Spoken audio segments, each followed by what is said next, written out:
আসসালামু আলাইকুম everyone, welcome back to my channel. আশা করি যে যেখানে আছেন আল্লাহর অশেষ রহমতে ভালো আছেন। আবারও চলে আসলাম আনায়াস ডেলি লাইফের পক্ষ থেকে নতুন আরও একটি ভিডিও নিয়ে। আজকে হচ্ছে একটা মিনি ব্লগ শেয়ার করব আপনাদের সাথে। আজকে এই যে আমরা আরেকটা মুরগির ঘর তৈরি করতেছি। তো আমাদের কিছু কাঠ নিজেদের গাছেরই, এগুলো গাছ ভাঙায়া কাঠ ছিল। আজকে হচ্ছে আরেকটা ঘর তৈরি করব, আর এই নতুন ঘরটার জন্য আমরা নতুন কিছু সদস্য নিয়ে আসবো। বিকেলবেলা কথা বলে আসছি ওই বাসায় যেখান থেকে আনবো।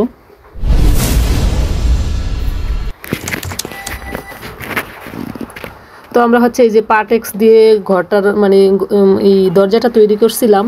তো এখানে হচ্ছে যেহেতু আমরা ঘরটা বাইরে রাখবো, এই জন্য হচ্ছে আমরা দরজাটা আবার চেঞ্জ করব।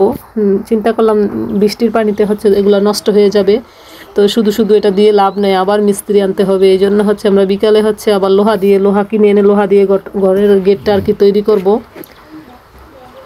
তো ভিডিওটা দেখতে দেখতে ভিডিওর কোনো অংশ যদি ভালো লেগে যায় প্লিজ আমার চ্যানেলটার সাথেই থেকে যাবেন, আর একটা লাইক দিয়ে দিবেন, কারণ আপনাদের একটা লাইক আমার ভিডিওটাকে অনেকের কাছে পৌঁছে দিতে সাহায্য করবে।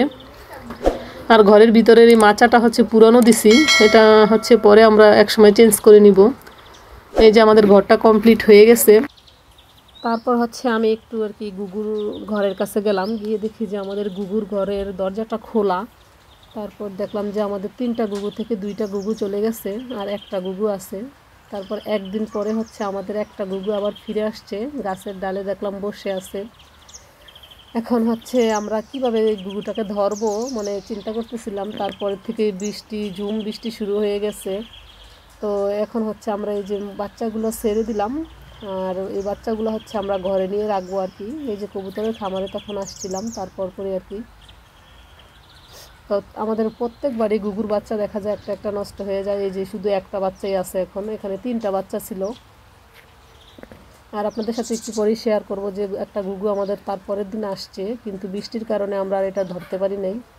তো ভিডিওটা ভালো লাগলে সবাই লাইক সাবস্ক্রাইব করে দিবেন। সকলে ভালো থাকবেন, সুস্থ থাকবেন, আমাদের জন্য দোয়া করবেন। এই যে গুগুটা দেখেন গাছের ডালে এসে বসেছিল, সে আমাদের ঘর মানে বাড়িটা চিনে ফেলছিল, কিন্তু তাকে আমরা ধরতে পারি নাই। আল্লাহ হাফেজ, আসসালামু আলাইকুম।